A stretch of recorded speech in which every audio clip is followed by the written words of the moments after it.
Glória a Deus. Aleluia. Aleluia. Eu te convido a abrir a palavra do Senhor em Mateus no capítulo 5.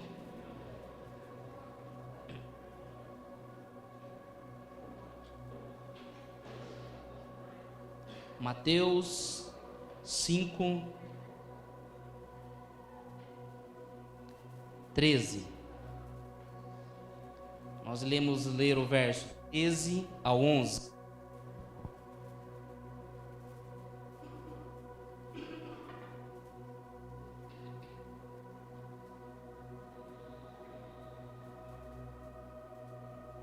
A palavra do Senhor nos diz assim: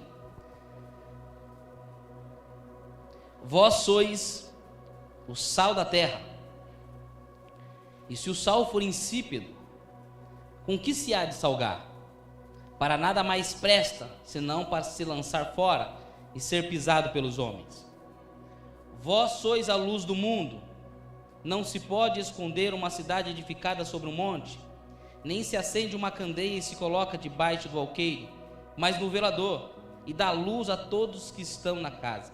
Assim, resplandeça a vossa luz diante dos homens, para que vejam as vossas boas obras e glorifiquem o vosso Pai que estás nos céus. Amém? Meus irmãos, o texto que nós acabamos de ler, ele está registrado no Sermão do Monte. Sermão do Monte, Mateus capítulo 5, 6 e 7. O sermão que Jesus traz para os seus discípulos sobre a cultura dos céus. O sermão na qual Jesus instrui os seus discípulos sobre como eles deveriam viver aqui na terra. Neste mês, irmãos, no mês de julho, seremos ministrados a respeito do reino dos céus. Seremos ministrados a respeito do reino de Deus. E na quarta-feira, iniciando o mês de julho, nós aprendemos que o reino dos céus é sinônimo do reino de Deus. Ou seja, o que é isso, pastor? Quando falamos de reino dos céus e reino de Deus, nós estamos falando da mesma coisa. Aprendemos também que Jesus, ao iniciar o seu ministério aqui na terra, ele anuncia a chegada do reino dos céus. Nós estamos falando de Mateus capítulo 4, no verso 17: arrependei-vos que é chegado o reino dos céus. Aprendemos que quando falamos a respeito do reino dos céus, nós não falamos de um povo específico, um grupo de pessoas, e sim nós falamos a respeito do governo soberano do nosso Senhor. Nós estamos falando sobre governo, nós estamos falando sobre domínio. No episódio que nós acabamos de ler, Mateus capítulo 4, Jesus, ele começa a pregar o evangelho do reino, por onde ele passava. E ao começar a pregar o evangelho do reino, pessoas começam a ser curadas, pessoas são libertas, cativos são libertos, e as pessoas, essa notícia das boas novas se espalha, e as pessoas na cidade em volta vai até Jesus, procura estar com Jesus, e a palavra do Senhor nos diz que muitos foram curados, muitos foram libertos, muitos foram transformados através da mensagem de reino. Jesus também, em Mateus capítulo 4, vai chamar os seus discípulos. Se você pegar a palavra do Senhor, você vai ver a chamada de Pedro. Jesus chamando os seus primeiros discípulos. E o convite de Jesus para os seus discípulos, ainda não seus discípulos, era que eles largassem tudo e seguissem. E nós iremos ver na continuação do texto, Jesus, Mateus capítulo 5, agora Jesus se assenta. Uma vez que chamou os seus discípulos, Jesus se assenta ao monte para ensinar a respeito da cultura dos céus. Jesus se assenta com os seus discípulos e começa a passar para eles, a contar para eles sobre a cultura do reino. Jesus começa a trazer para ele, no capítulo 5, no verso 3 ao verso 12, Jesus traz a respeito da característica, a característica qual eu e você, como os filhos de Deus, como discípulos do nosso Senhor Jesus Cristo, precisamos ter. Nós estamos falando das bem-aventuranças. E a partir do verso 13, aí sim, ao texto que nós acabamos de ler, Jesus ele vai fazer uma transição. Jesus agora não fala mais sobre característica dos seus discípulos, mas ele começa a falar para os seus discípulos como ele deveria viver em sociedade, como os seus discípulos iriam influenciar aonde eles estavam, como os seus discípulos iriam influenciar o meio na qual eles estavam inseridos. Quando nós falamos de o meio na qual nós estamos inseridos, quando nós falamos de ser influência no mundo, entenda-se por mundo, o lugar talvez mais longe que você já foi. Aqui nós não estamos falando de África, Ásia, Oriente Médio, e sim é o mundo na qual você vive. Qual o lugar mais longe que você já foi? Lembrou? Aí você traça aí um raio em volta, esse é o seu mundo, você não saiu deste mundo. Não adianta nós ficarmos aqui falando de utopia, falarmos de levar Jesus para a África, e se eu não saí nem de Sorocaba ainda. Quando nós falamos de mundo, aqui a ilustração é a sua família, é a sua casa, são os seus filhos, é o seu esposo, é a sua esposa, é a sua parentela. Pastor, qual é a diferença, pastor, de família e parentela? Família é esposa e filho. Ô louco, pastor, que isso? Que grosseria. O pai já não é mais família, o pai passou a ser parentela. Se você casou, o pai não é mais família. Forte, né? Fica meio mexidinho, né? Fica romantizando. Ah, casou? Rapa fora, casa que é casa. Fica a dica, hein? Pastor Sérgio, fica a dica, pastor Sérgio. Pega a visão. O Pedro está escondido aí, ele ouça. Casou? Quando nós falamos de família, ou de mundo, nós estamos falando de fato onde você está inserido. Faculdade, escola, universidade, aonde você senta para comer um lanche, aonde você senta para socializar. Qual é a influência que a igreja está tendo nesses lugares? O tema dessa mensagem é como podemos manifestar o reino dos céus. Jesus irá usar duas metáforas, dois exemplos para elucidar, a ideia de influência da igreja. E a primeira ilustração de Jesus é sobre ser sal, e a segunda ilustração é sobre ser luz. Ser sal significa, ele vai falar a respeito de uma influência interna, e sobre ser luz, ele fala sobre uma influência externa. No tempo de Jesus, quando esse texto foi escrito, não havia ainda os refrigeradores, não tinha a geladeira na qual nós conhecemos, não existia isso. E quando havia necessidade de transporte de carne, dos alimentos, a conservação desses alimentos era feita mediante ao sal.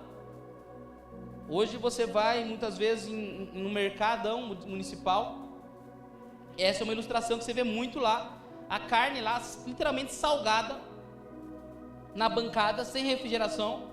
Porque o sal, ele vai ter... Perdão aí. Deus vai dar graça.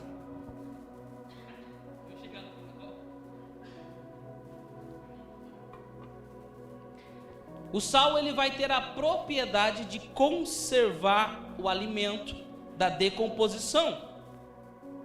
O sal, ele impede a putrefação dos alimentos.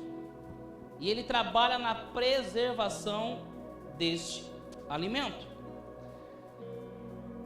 Quando nós falamos da ilustração do sal, a igreja ser sal na terra, significa, irmãos, que a igreja, ela tem como um objetivo, como intuito, refrear o mundo a respeito da maldade. Igreja ser o sal na terra, ela tem um papel antisséptico, de retardar o estado de apodrecimento.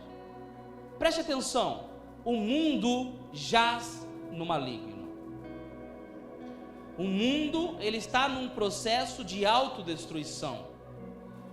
O mundo está num processo irreversível aos olhos humanos. E eu digo irreversível porque a palavra do Senhor nos diz isso em Mateus capítulo 24. Que nos últimos dias o amor se esfriaria. E se o tempo não fosse abreviado, nem os seus filhos seriam salvos. Tamanho a iniquidade e maldade no qual o mundo estamos vivendo. Então, precisamos parar de romantizar. O mundo está num processo de autodestruição. E agora, como igreja, a palavra do Senhor nos diz que nós somos o sal na terra. Se a igreja está, se o mundo está num processo de apodrecimento, a igreja tem o objetivo de retardar o processo. O papel da igreja, irmãos, é frear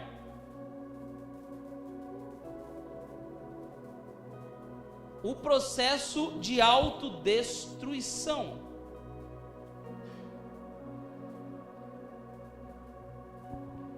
A igreja, a palavra do Senhor nos diz que a igreja é sal na terra e não um saleiro. Pastor, qual é a diferença?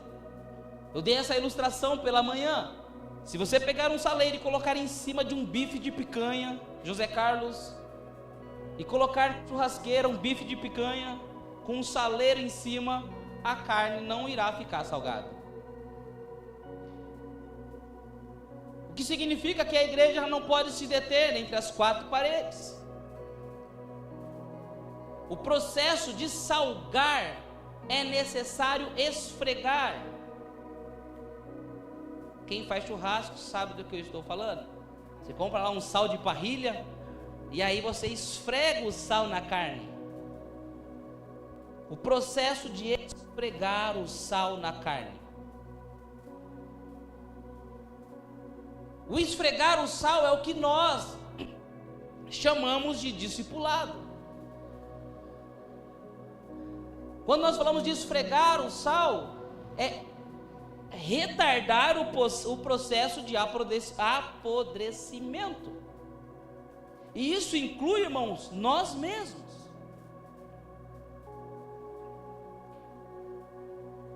Você não deve ficar chateado com o pastor Felipe, você não deve ficar bicudinho, como o pastor Claudemir diz, quando você é repreendido. E sim é o privilégio de estar sendo esfregado sal em você. Porque esse é o evangelho.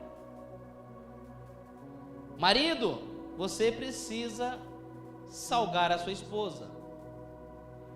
Esposa, você precisa salgar o seu esposo.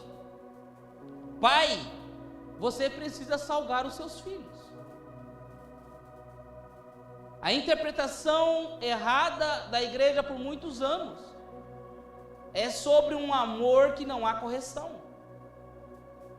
é sobre um amor irresponsável, é sobre uma paternidade provedora, que de fato não altera o nosso caráter, e não é sobre isso. A igreja do nosso Senhor Jesus Cristo, ela foi chamada para ser o sal na terra. A missão é nossa, salgar as pessoas que estão à nossa volta, salgar as pessoas do nosso trabalho, salgar as pessoas do nosso convívio. O sal também, irmãos, ele dá sabor. Eu não sei se alguém aqui tem comido comida sem sal. É terrível. A ilustração da comida sem sal é terrível, porque não tem gosto. E o mundo na qual nós vivemos, irmãos, é um mundo que está sem esperança. Se nós ligarmos a televisão neste momento e projetássemos nesse telão, aleatoriamente 10 canais de jornal, de notícia, nós iríamos ter 90% de desgraça, de caos, de medo, de angústia, de pavor. E isso, irmãos, não é uma mentira, é verdade. O mundo está em processo de destruição. É uma verdade. O mundo está condenado. Se nós olharmos, irmãos, o mundo, ele está sem perspectiva. Não há mais esperança. Nós vivemos no século onde a doença do século é doença psicossomática, que é a doença emocional, que não são doenças físicas, mas são doenças causadas pela mente, por doença mental. E quando nós falamos de doença mental, irmãos, nós estamos falando de desequilíbrio, devido à pressão, estresse, angústia, traumas, medo, e o mundo está desorientado. Nunca houve tantos suicídios, nunca houve tantos pastores tirando as próprias vidas, nunca foi tão normal falar de tristeza, nunca foi tão comum aceitar as angústias, nunca foi tão comum as angústias e as tristezas fazerem parte da nossa vida, na qual nós já classificamos o nosso estado. Eu sou depressivo, eu sou uma pessoa triste, eu sou uma pessoa angustiada. Não, você não é. Isso é resultado de um mundo caótico na qual nós estamos vivendo. E o papel da igreja é dar sabor, é trazer alegria onde não há mais alegria, é trazer amor aonde não há amor, é trazer paz aonde não há mais paz, é manifestar a graça onde existe somente julgamento, é falar de paz enquanto as nações estão criando as guerras, é falar de amor enquanto é destilado ódio, é dar sabor para o mundo que já não tem mais esperança. É as pessoas olhar para nós e desejar ser feliz como nós somos. É isso que as pessoas quererem experimentar, a alegria que há em nós, além das circunstâncias. Preste atenção, a alegria não tem a ver com condição. A condição, ela vai trazer momentos de felicidades, picos de felicidades. Você vai lá e troca de carro, uhul, você fica feliz. Passa um mês, você lembra do boleto, você fala: Jesus, eu fiz isso, recente. Fevereiro de perca total no meu carro. Março, aí como que ficou? Emocional? Triste. Março, comprei um carro zero. Emocional? Uhul. Abril, paga o boleto do carro zero.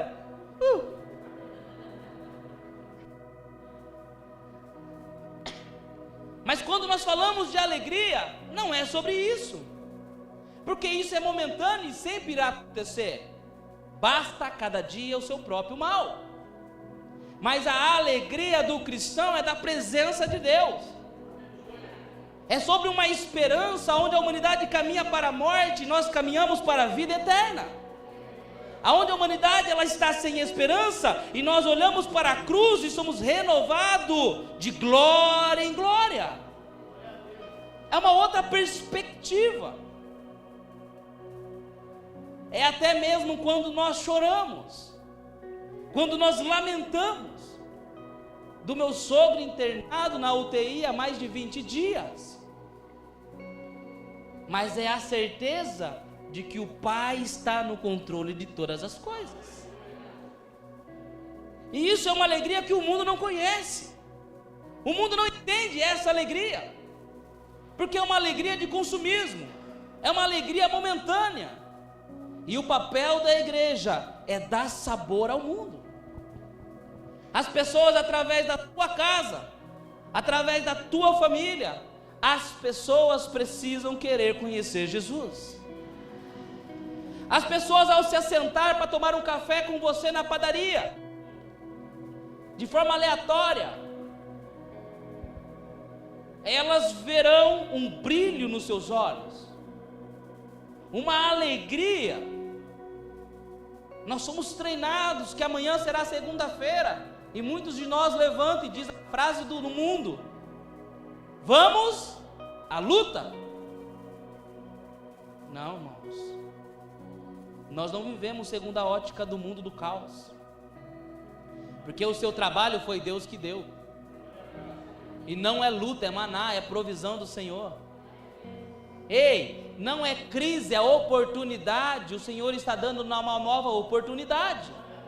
Mas pastor, está uma guerra no meu trabalho. Guerra não, oportunidade de melhorar.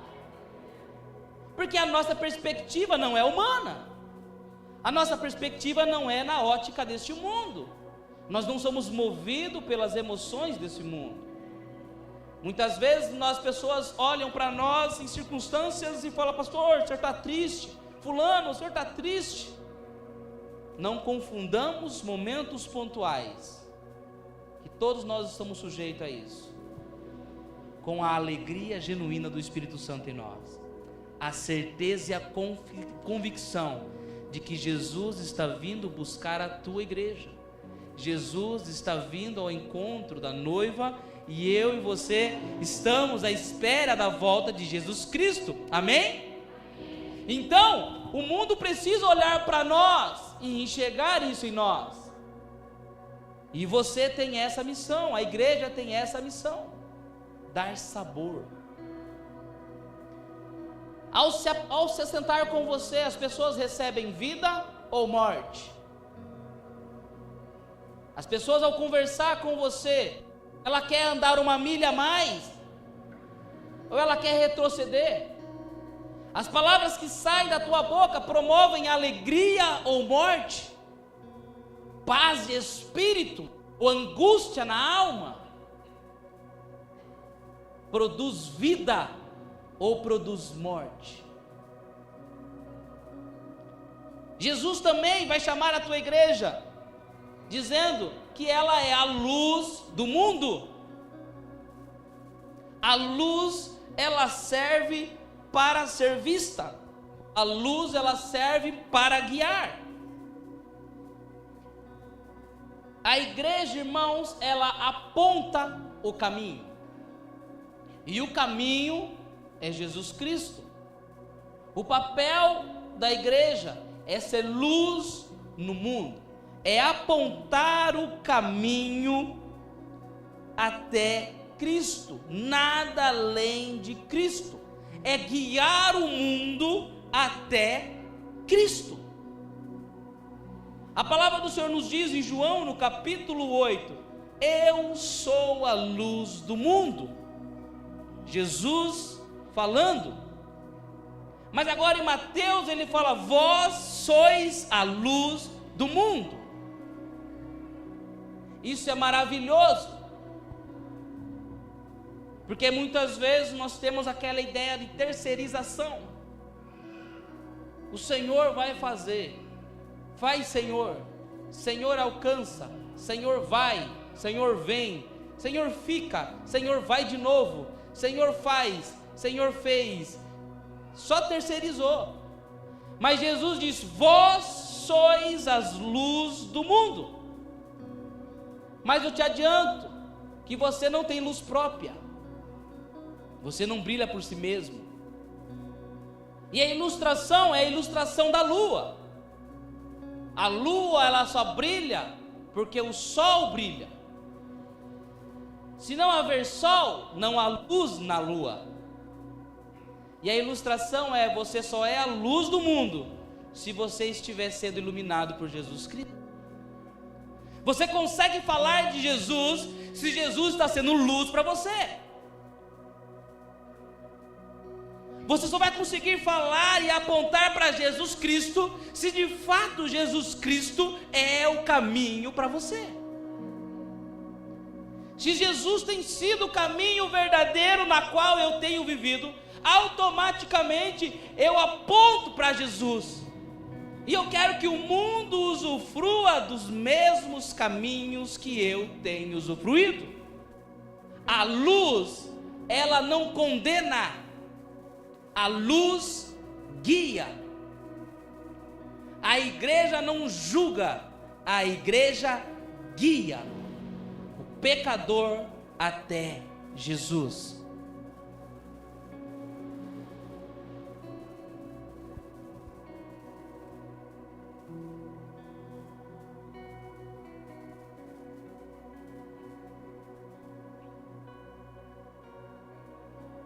Filipenses no capítulo 2, no verso 15. Paulo falando: para que sejais irrepreensíveis e sinceros, filhos de Deus inculpáveis, no meio de uma geração corrompida e perversa, entre qual resplandeceis como astros no mundo. Olha só o que Paulo está falando: ei, brilhe, brilhe. Parece ser meio utópico isso. O que Paulo está falando assim: ei, precisa resplandecer, não de falar, mas de viver. O mundo verá que vocês são filhos de Deus quando vocês forem João 17. O mundo reconhecerá o caminho através das nossas ações. Eu e você precisamos manifestar o reino do Senhor Jesus Cristo. De manhã eu contei aqui o testemunho, o testemunho da Mari. E eu vou contar de novo. Alguns disseram que eu acabei com a reputação dela pela manhã. Então eu vou tentar recontar, para tentar acabar com o resto, o que sobrou agora à noite. Eu trabalho com a Mari há 9 anos. Eu entrei na Higiênico 3 de agosto de 2015. E ela entrou alguns meses depois. E eu nunca preguei para Mari sobre Jesus. E Mari, hoje os adolescentes estão aqui, né? Vocês irão conhecer uma versão da Mari hoje, que morreu, está morta essa versão. Fica a dica, tá? Já morreu. E eu nunca preguei para Mari. E eu vivi para ver. A Mari, ela chegava nas segundas-feiras no trabalho, e o banheiro ficava uns 30 metros do escritório onde nós estávamos trabalhando. E eu ouvia a Mari gritando e cantando os modão sertanejo no banheiro, em ressaca, boate azul, com a voz rouca, da noitada, essa era a Mari, feminista, não podia haver uma briga, uma luta que ela entrava. Tá falando da minha esposa, briguenta, encrenqueira, não mais hoje, mas essa era a Mari. Meu Deus, os pais dela estão aqui, né? Talvez não conhecia essa versão da sua filha, mas já falei, não posso pedir desculpa de falar a verdade, já foi. E aí, quando nasce a Somos Filhos, nós estávamos no meio da pandemia, o GD era online, e a Mari, ela me procurou, nós já não estávamos indo para o escritório, há quase um ano sem ir para o escritório já, ficamos meses no escritório, e ela falou o seguinte, eu quero viver isso que você está vivendo. Irmãos, eu tentei, eu mandei ela para outro lugar, eu falei, tem uma igreja pertinho de você, ela morava ali perto do Carrefour, eu falei, olha, tem um decidão aí, na Carvalho, uma igrejona grande, vai lá, é bênção. Ela falou assim, não. Eu falei, vai. Ela falou, não, eu quero viver o que você está vivendo. Eu falei, tá bom, então venha.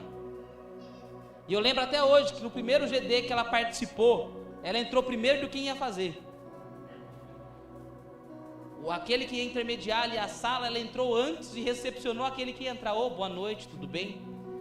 Fica à vontade, sua Mari. E a Mari está aqui, irmãos.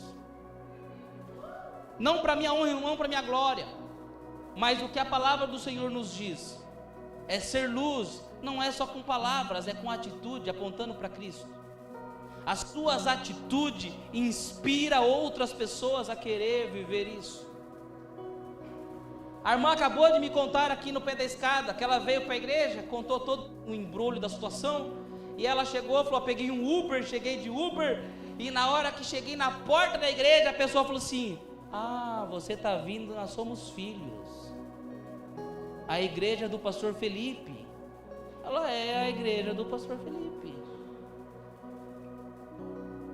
E a pessoa falou assim, eu conheço o pastor Felipe, eu vivi com ele essa explosão dos jovens, eu me converti lá com os jovens, fui batizado, e ele começou a contar, irmão, a pessoa está longe dos caminhos do Senhor, teve a oportunidade de trazer a irmã até a igreja, e ela teve a oportunidade de falar, mas as nossas atitudes estão sendo vistas. Outro exemplo, irmãos, o Eduardo, a filha dele está por aí, em algum lugar, ele me procurou, e ele foi fazer uma viagem, e ele contando que ele estava dentro da van, e aí na van, fala, pastor Felipe, bom, vou ficar quieto, porque não é possível, só tem um pastor Felipe, tem um monte de pastor Felipe, e ele continuou quieto, e viagem seguindo, e daqui a pouco, falou, somos filhos, falou, opa, agora nós somos filhos, só tem um, e desse eu conheço, esta igreja eu conheço. E ali ele teve a oportunidade de manifestar Jesus, de falar daquilo que ele está vivendo. Ei, manifeste Jesus através daquilo que você está vivendo. Isso não é para nossa honra ou para nossa glória, mas a palavra do Senhor diz, resplandeça as suas boas obras, e assim o nome do Senhor Jesus será exaltado através da sua vida. Você precisa manifestar o reino dos céus, você precisa ser luz, você precisa ser sal na terra, e você precisa ser luz do mundo. Se permita ser salgado. Você pode dar uma olhadinha para o irmão do seu lado? Fala para ele, tenha paciência, mas eu vou te salgar.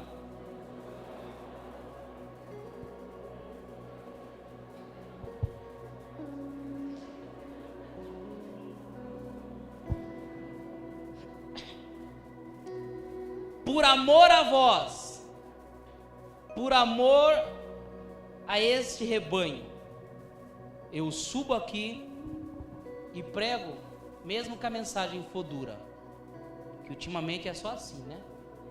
Faz um ano que eu já esqueci como faz outra coisa. Mas por amor de vocês, eu vou continuar salgando vocês.